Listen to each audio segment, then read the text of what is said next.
파수꾼 동질기 문화인사드립니다. 금요 교리 강좌 연월TV 목사입니다. 자, 우린 지금 예수 그리스도의 신분에 관한 내용을 공부하는 중에 지난주에 높아지신 신분, 즉 승귀의 신분 가운데 부활과 승천에 관한 내용을 공부했고, 오늘은 그 승귀의 신분을 마무리하려고 합니다. 복음 진리의 정수를 공부하는 만큼 하나님 말씀에 따른 교리를 바르게 잘 배워서 적용하고 순종하는 은혜가 있기를 바랍니다. 자, 하나님 우편에 앉으심부터 보죠. 그리스도의 높아이신 신분의 세 번째 단계는 하나님 우편에 앉으심입니다. 자, 이것은 그리스도께서 하나님과 가장 가까이 있는 높은 지위와 그 권위의 자리에 즉위함을 의미합니다. 성경은 하늘에 오르신 예수님의 신분을 하나님 우편으로 묘사를 하고 있습니다. 하나님 영이시기 때문에 예수님께서 하나님 오른편에 앉으셨다는 건 문자적 의미로 볼 게 아니고 신인 동성론에 입각한 비유적 표현으로 봐야 되겠죠. 성경은 여러 곳에서 예수님께서 하나님 우편에 앉아 계심을 증거합니다.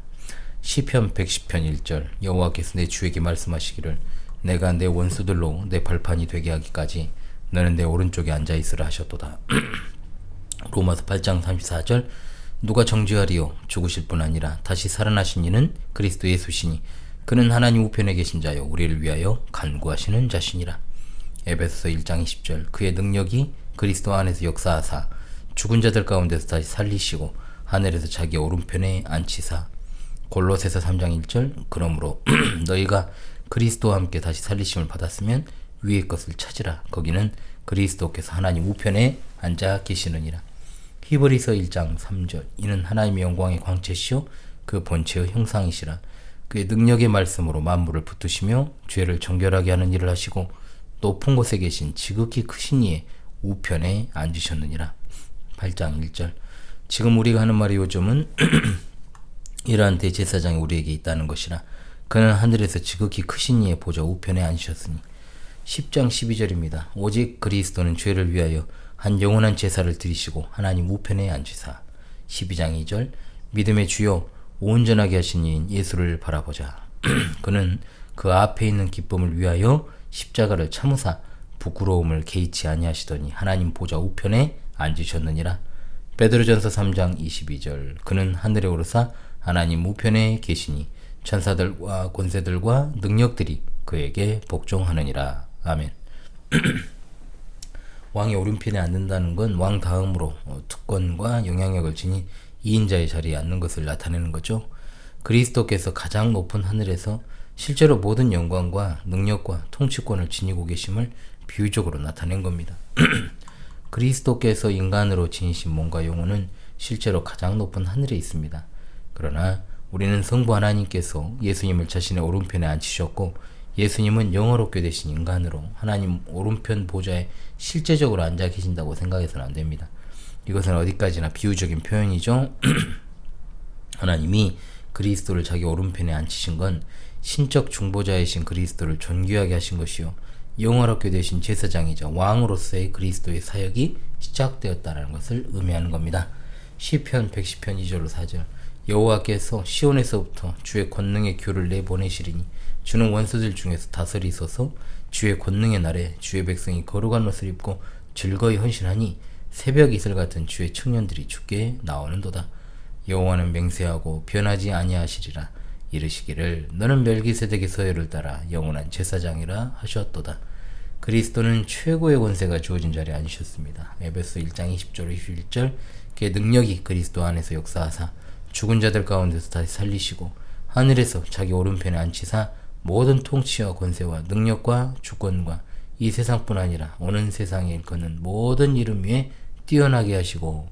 베드로전서 3장 22절 그는 하늘에 오르사 하나님 우편에 계시니 천사들과 권세들과 능력들이 그에게 복종하느니라. 이 권세로 언젠가 세상을 심판하십니다. 시편 110편 5절로 7절 주의 오른쪽에 계신 주께서 그의 노하시는 날에 왕들을 쳐서 깨뜨리실 것이라. 문 나라를 심판하여 시체로 가득하게 하시고 여러 나라의 머리를 쳐서 깨뜨리시며 길가의 시냇물을 마심으로 그의 머리를 드시리로다. 아울러 이 땅에 가시적인 하나님 나라를 세우시게 됩니다. 마태복음 26장 64절 예수께서 이르시되 내가 말하였느니라. 그러나 내가 너에게 이르노니 이후에 인자가 권능의 우편에 앉아 있는 것과 하늘구름을 타고 오는 것을 너희가 보리라 하시니. 다니엘서 7장 13절로 14절. 내가 또 밤 환산 중에 보니 인자 같은 이가 하늘구름을 타고 와서 예적부터 항상 계신 이에게 나아가 그 앞으로 인도되매 그에게 권세와 영광과 나라를 주고 모든 백성과 나라들과 다른 언어를 말하는 모든 자들이 그를 섬기게 하였으니 그의 권세는 소멸되지 아니하는 영원한 권세요 그의 나라는 멸망하지 아니할 것이니라. 그리스도께서 주님이 되어 하나님 우편에 앉으셨다는 건 그리스도께서 다윗의 자손 이상의 존재로 어떤 천사나 인간보다 더 크신 하나님의 아들이심을 증명합니다. 사도행전 2장 34절. 다윗은 하늘에 올라가지 못하였으나 친히 말하 이르되 주께서 내 주에게 말씀하시기를 이라 했고, 히브리서 1장 3절로 5절 그리고 13절. 이는 하나님의 영광의 광채시요 그 본체의 형상이시라. 그의 능력의 말씀으로 만물을 붙드시며 죄를 정결하게 하는 일을 하시고 높은 곳에 계신 지극히 크신 이의 우편에 앉으셨느니라. 그가 천사보다 훨씬 뛰어남은 그들보다 더욱 아름다운 이름을 기업으로 얻으심이니 하나님께서 어느 때에 천사 중 누구에게 너는 내 아들이라 오늘 내가 너를 낳았다 하셨으며 또 다시 나는 그에게 아버지가 되고 그는 내게 아들이 되리라 하셨느냐. 13절이요. 어느 때에 천사 중 누구에게 내가 내 원수로 내 발등상이 되게 하기까지 너는 내 우편에 앉아있으라 하셨느냐. 바로 그 하늘의 지위에서 그리스도께서 죄인들에게 회개와 죄사함을 주시고 마가복음 16장 19절로 20절. 주 예수께서 말씀을 마치신 후에 하늘로 올려지사 하나님 우편에 앉으시니라. 제자들이 나가 두루 전파할세 주께서 함께 역사하사 그 따르는 표적으로 말씀을 확실히 증언하시니라. 사도행전 5장 31절. 이스라엘에게 회개함과 죄사함을 주시려고 그를 오른손으로 높이사 임금과 구주로 삼으셨느니라. 또한 자기 백성들을 그들의 온갖 환난과 시험에도 불구하고 끝까지 지키십니다. 로마서 8장 34절 35절. 누가 정죄하리요? 죽으실 뿐 아니라 다시 살아나신 이는 그리스도 예수시니 그는 하나님 우편에 계신 자요 우리를 위하여 간구하시는 자시니라. 누가 우리를 그리스도의 사랑에서 끊으리요? 환난이나 공고나 박해나 기근이나 적신이나 위험이나 칼이랴. 히브리서 7장 25절. 그러므로 자기를 힘입어 하나님께 나아가는 자들을 온전히 구원하실 수 있으니 이는 그가 항상 살아계셔서 그들을 위하여 간구하심이라. 아까도 나왔지만 8장 1절. 지금 우리가 하는 말의 요점은 이러한 대제사장이 우리에게 있다는 것이라. 그는 하늘에서 지극히 크신 이의 보좌 우편에 앉으셨으니. 아멘. 따라서 영화롭게 되시고 하나님 보좌 우편에 앉으신 목적. 첫째, 그리스도의 신적 속성과 그 권위가 본질적으로 하나님과 동일하심으로 천상천하의 모든 권세를 수행하시기 위함이다. 두 번째, 중보적 사역을 지상에서 모두 종결 지으신 것이 아니라 재림 때까지 천상에서도 지속적으로 시행하시기 위함이다. 천상의 그리스도의 중보적 사역은 여전히 삼직, 이제 공부하죠 우리가. 제사장, 왕, 선지자를 수행하는 일인데, 자, 제사장 같은 경우에 그 대제사장의 직무를 지속적으로 수행하셔서 하나님의 사죄의 은혜를 죄인들의 칭의와 성화와 영화에 유효하게 적용하심으로 자기 백성을 위해서 간구하십니다. 스가랴 6장 13절. 그가 여호와의 전을 건축하고 영광도 없고 그 자리에 앉아서 다스릴 것이요 또 제사장이 자기 자리에 있으리니 이 둘 사이에 평화의 의논이 있으리라 하셨다 하고. 히브리서 4장 14절. 그러므로 우리에게 큰 대제사장이 계시니 승천하시니 곧 하나님의 아들 예수시라. 우리가 믿는 도리를 굳게 잡을지어다. 7장 24절로 25절. 예수는 영원히 계심으로 그 제사장 직분도 갈리지 아니하느니라. 그러므로 자기를 힘입어 하나님께 나아가는 자들을 온전히 구원하실 수 있으니 이는 그가 항상 살아계셔서 그들을 위하여 간구하심이라. 요한일서 2장 2절. 그는 우리 죄를 위한 화목제물이니 우리만 위할 뿐 아니요 온 세상의 죄를 위하심이라. 아멘. 사탄은 주야로 우리를 고발하는 검사와 같은 존재입니다. 그러나 그의 고발이 아무리 강력하다 해도 그리스도께서는 하나님 우편에서 죄인된 우리를 변호하시는 중재자이십니다. 세상 법정의 변호인과 달리 그리스도께서는 중보자로서 죄인을 대신하여 이미 법적으로 처형되신 사실을 입증하고 죄인이 무고함을 변호하시는 것이다라고 볼 수 있습니다. 자, 그리고 왕권적 직무죠. 그는 교회의 머리로 보혜사 성령을 보내시어 교회로서의 하나님 나라 왕권을 행사하시고 그 백성을 통치하시며 보호하고 계십니다. 그리고 선지자요 보혜사 성령을 보내셔서 그 백성으로 하여금 진리를 깨닫게 하시고 전파하게 하시고 교회로서의 하나님 나라를 세워나가게 하십니다. 디모데전서 3장 15절 만일 내가 지체하면 너로 하여금 하나님의 집에서 어떻게 행하여야 할지를 알게 하려 함이니 이 집은 살아계신 하나님의 교회요 진리의 기둥과 터니라. 아멘. 자, 이제 여러분 재림으로 가죠. 영광 중에 다시 오실 우리 주님. 그리스도의 높아지신 신분의 마지막 단계는 재림입니다. 즉 그분의 가시적 귀한 또는 영광 중에 다시 오심. 그리스도께서는 육체로 승천하셨듯 이 땅에 육체로 다시 내려오십니다. 사도행전 1장 9절로 11절 이 말씀을 마치시고 그들이 보는데 올려져 가시니 구름이 그를 가리어 보이지 않게 하더라. 올라가실 때 제자들이 자세히 하늘을 쳐다보고 있는데 흰옷 입은 두 사람이 그들 곁에 서서 이르되 갈릴리 사람들아 어찌하여 서서 하늘을 쳐다보느냐 너희 가운데서 하늘로 올려이신 예수는 하늘로 가심을 본 그대로 오시리라 하였느니라. 아멘. 그리스도의 재림에 관한 교리는 정말 내세로운 교리공자에서 상세하게 다룰 것이기 때문에 여기서는 재림에 관한 성경적 증거, 재림의 양상, 그리고 그 목적에 대해서만 간략하게 다루도록 하겠습니다. 예수 그리스도께서는 세상 종말에 하늘 영광의 초소로부터 이 땅에 다시 내려오실 것입니다. 그것이 바로 성도의 소망인 주의 재림입니다. 사도신경은 저리로서 산자와 죽은 자를 심판하러 오시리라고 고백하죠. 주의 재림은 확실하게 이루어질 사건입니다. 마태복음 24장 30절 그때 인자의 징조가 하늘에서 보이겠고 그때 땅의 모든 족속들이 통곡하며 그들이 인자가 구름을 타고 능력과 큰 영광으로 오는 것을 보리라. 아멘. 요한복음 14장 1절로 3절 너희는 마음에 근심하지 말라. 하나님을 믿음이 또 나를 믿어라. 내 아버지 집에 거할 곳이 많도다. 그렇지 않으면 너희에게 일렀으리라. 내가 너희를 위하여 거처를 예비하러 가노니 가서 너희를 위하여 거처를 예비하면 내가 다시 와서 너희를 내게로 영접하여 나 있는 곳에 너희도 있게 하리라. 아멘. 사도들도 주의 재림에 대해서 분명하게 증거합니다. 데살로니가 전후서는 각 장마다 예수 그리스도의 재림을 증거하고 있습니다. 데살로니가 전서 4장 16절 주께서 호령과 천사장의 소리와 하나님의 나팔 소리로 친히 하늘로부터 강림하시리니 그리스도 안에서 죽은 자들이 먼저 일어나고 라고 했고 계시록 1장 7절 볼지어다 그가 구름을 타고 오시리라. 각 사람의 눈이 그를 보겠고 그를 찌른 자들도 볼 것이요 땅에 있는 모든 족속이 그로 말미암아 애곡하리니 그러하리라. 아멘. 예수 그리스도의 재림은 눈으로 볼 수 있게 영광스럽게 갑작스럽게 이루어질 것입니다. 이것이 바로 성경에서 밝힌 증거입니다. 증언입니다. 사도행전 1장 11절 너희 가운데 하늘로 올려이신 예수는 하늘로 가신 분 그대로 오시리라 하였느니라. 마태복음 24장 30절 그때 인자의 징조가 하늘에서 보이겠고 그때 땅의 모든 족속이 통곡하며 그들이 인자가 구름을 타고 능력과 큰 영광으로 오는 것을 보리라. 이미 앞서 소개된 구절들이죠. 마태복음 24장 36절로 39절입니다. 그러나 그날과 그때는 아무도 모르나니 하늘의 천사들도 아들도 모르고 오직 아버지만 아시느니라. 노아의 때와 같이 인자의 임함도 그러하리라. 홍수 전에 노아가 방주에 들어가던 날까지 사람들이 먹고 마시고 장가들고 시집가고 있으면서 홍수가 나와서 그들을 다 멸하기까지 깨닫지 못하였으니 인자의 임함도 이와 같으리라. 42절로 43절이요 그러므로 깨어있으라. 어느 날에 너희 주가 임할는지 너희가 알지 못함이니라.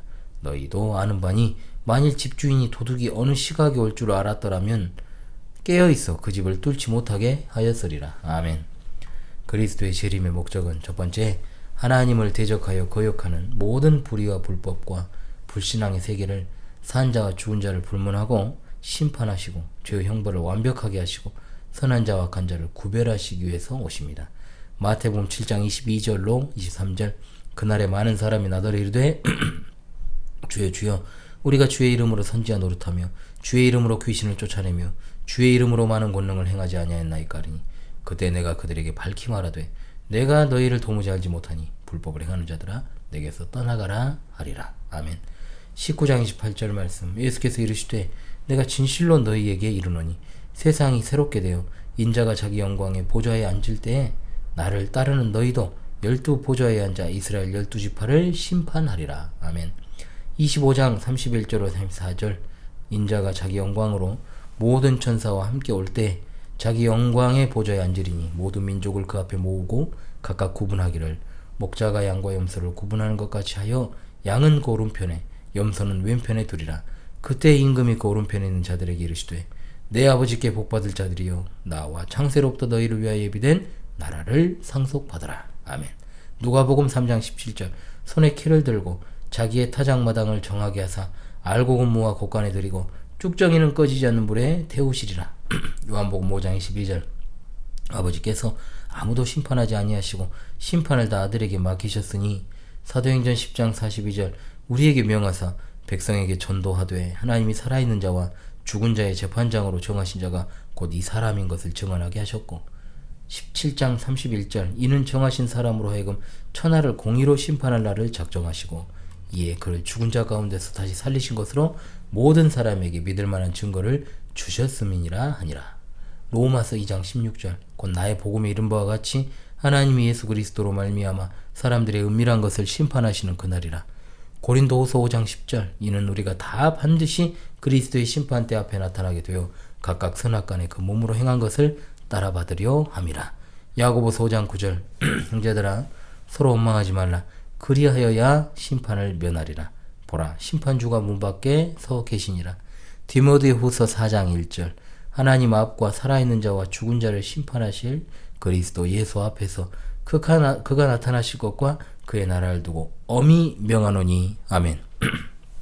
둘째, 그리스도와 신비적으로 결합되어 있는 그리스도의 지체요 의롭다 인정받고 중생된 자를 생명의 부활로 나아가게 하여 완전히 구원하시기 위해서 오십니다. 로마서 6장 4절로 9절 그러므로 우리가 그의 죽으심과 합하여 세례를 받음으로 그와 함께 장사되었나니 이는 아버지의 영광으로 말미암아 그리스도를 죽은 자 가운데서 살리신과 같이 우리로 또한 새 생명 가운데 행하게 하려 함이라. 만일 우리가 그의 죽으심과 같은 모양으로 연합한 자가 되었으면 또한 그의 부활과 같은 모양으로 연합한 자도 되리라.